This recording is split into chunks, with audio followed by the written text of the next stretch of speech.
원달러 환율이 계속 떨어지면서 지난 8일은 3년여 만에 장중 1,050원대까지 떨어졌습니다. 원화 강세가 이어지면서 자동차와 조선, 반도체 등 수출 기업의 실적과 주가에도 영향을 미칠 것으로 보여집니다. 전문가들은 이 평창 올림픽이 열리는 1분기까지는 원달러 환율이 낮은 수준을 계속 유지할 것으로 보고 있습니다. 김성훈 기자가 보도합니다.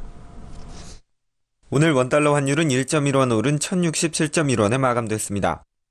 원달러 환율은 지난해 11월 중순까지만 해도 1,100원대를 유지했지만 이후 곤두박질 치면서 이달 2일에는 1,061.2원까지 떨어졌습니다.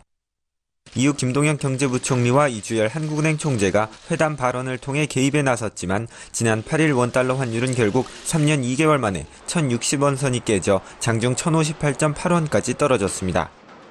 외환 전문가들은 원달러 환율이 이처럼 내리막을 걷는 데는 달러화와 원화 양쪽에 모두 원인이 있는 것으로 분석합니다.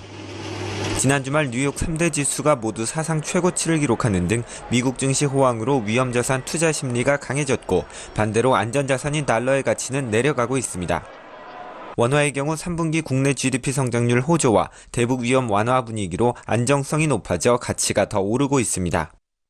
전문가들은 평창올림픽이 열리는 다음 달부터 올림픽 여파가 이어지는 1분기까지는 원달러 환율 하락이 계속될 것으로 보고 있습니다.